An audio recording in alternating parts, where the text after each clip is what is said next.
Bir ota qissasi. Muallif Ali Tantoviy.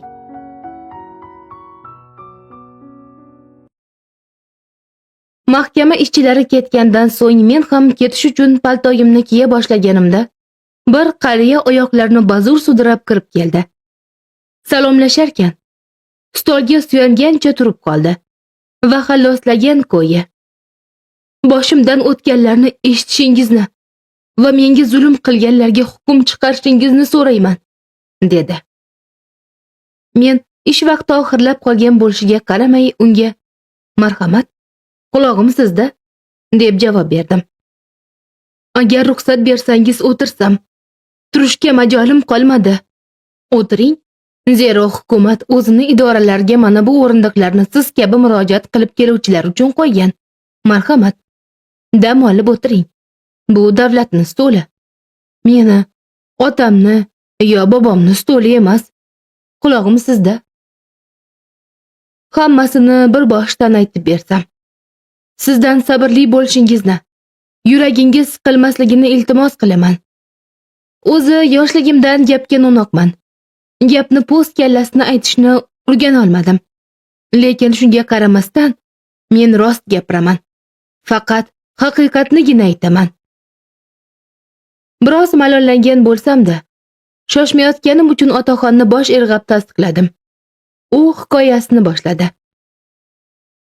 Yoshligimda falon mahallada yashar, uyimdan ochgan do'konimda rediska, baqlajon, uzum, mavsumiy meva va ko'katlar sotardim. Shulardan ozgina foyda topib, non, go'sht sotib olar, o'zimda qolgan uringan ko'katlarni qo'shib ayolim taom pishirar. Shu zayil qorin to'yg'izardik. Robbimizga bergan ne'matlari uchun shukronalar aytib uxlardik.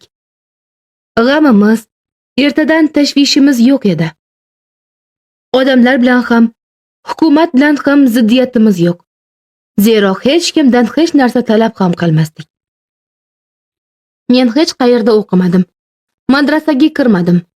Lekin namoz o'qishni, pul sanashni bildim.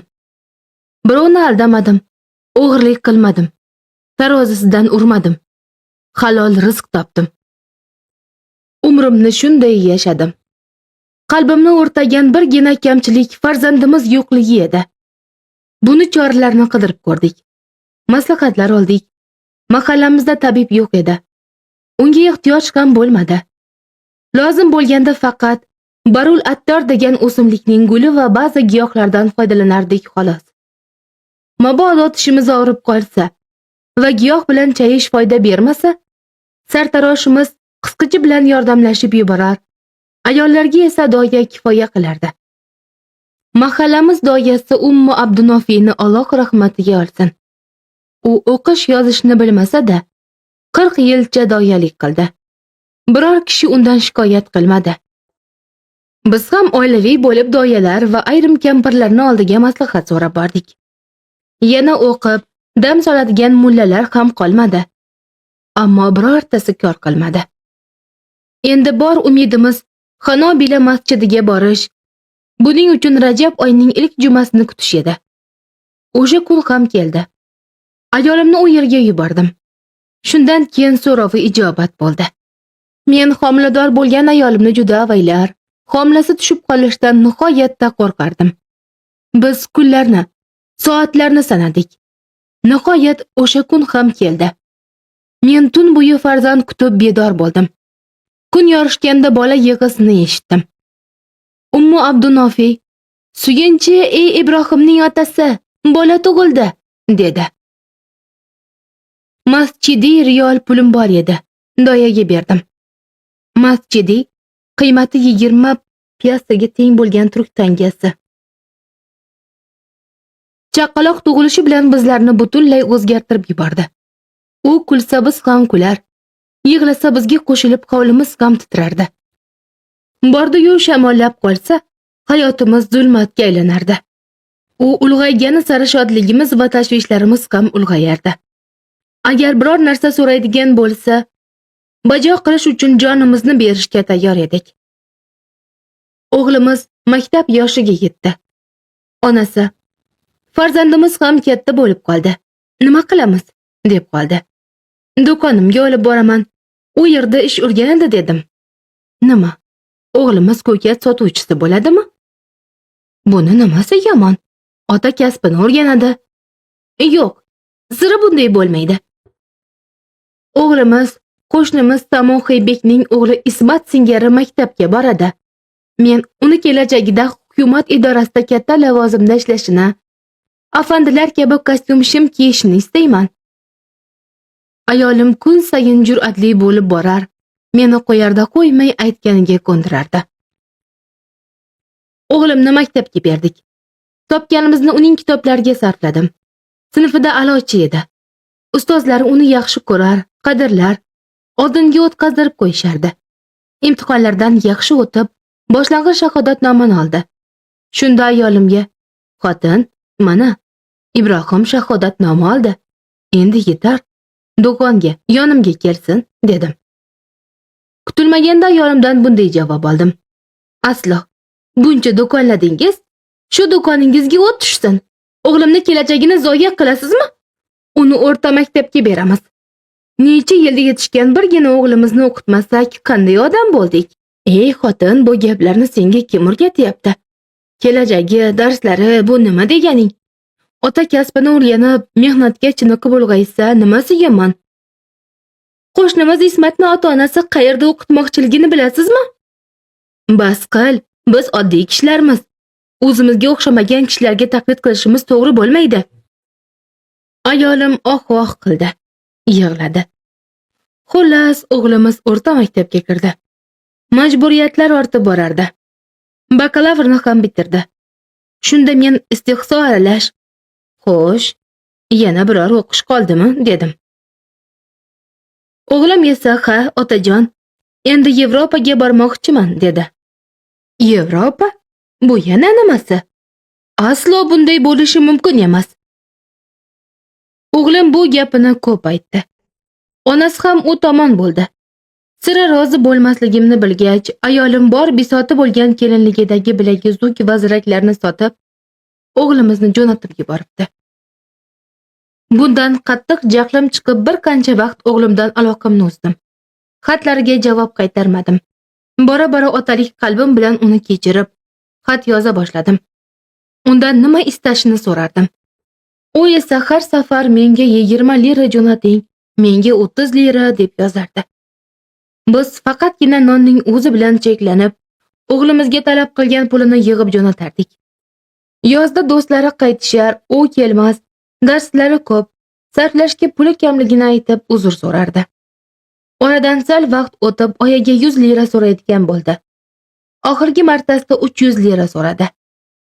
Janob, tasavvur qilyapsizmi? Bor tirikchiligi ko'kat sotish bo'lgan. Oylik daromadi 20 liradan oshmaydigan kishi uchun 300 lirani topish qanchalik mashaqqatli.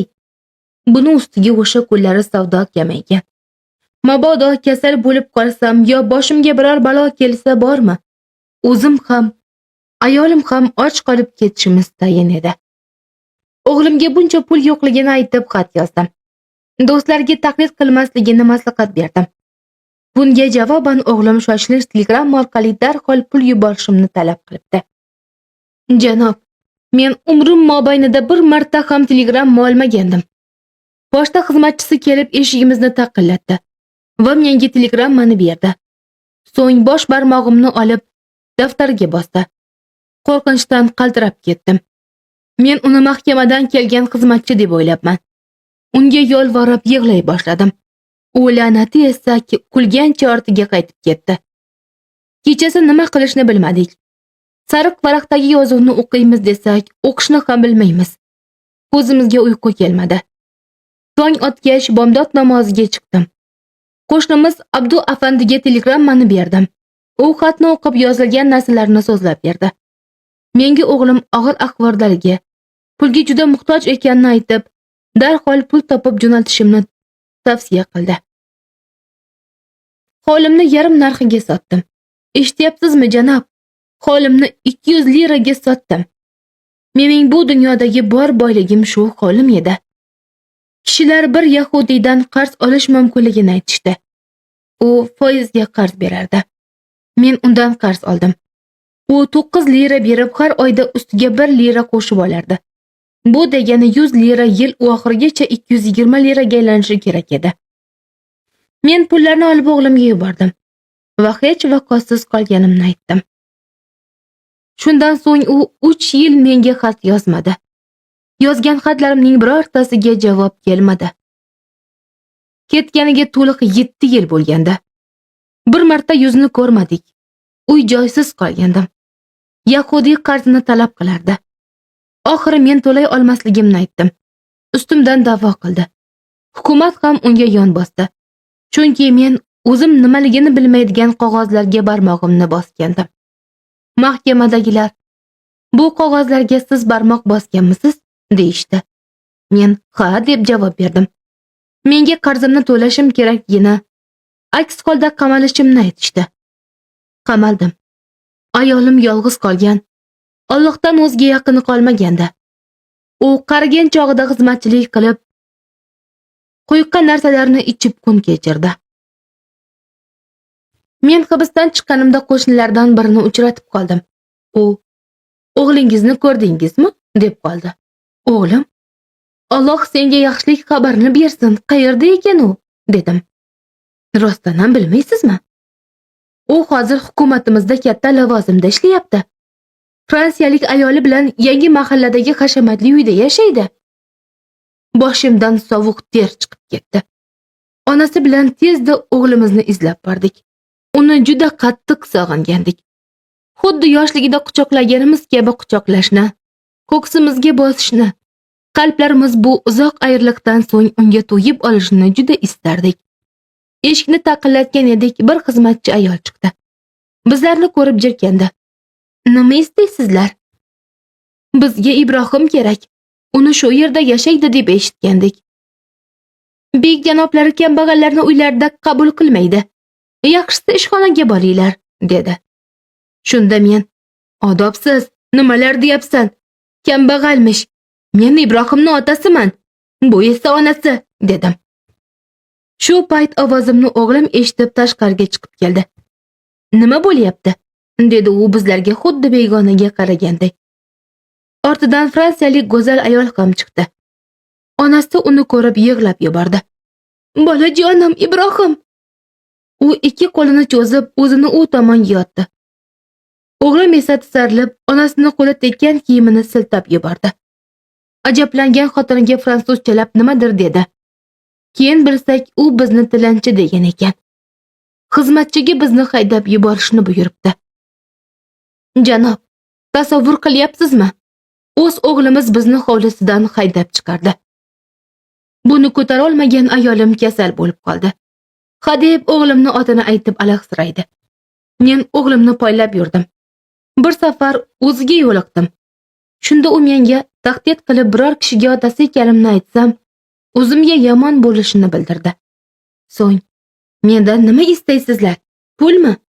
Pul beraman. Sharti shuki, qaytib oldimga kelmaysizlar", dedi.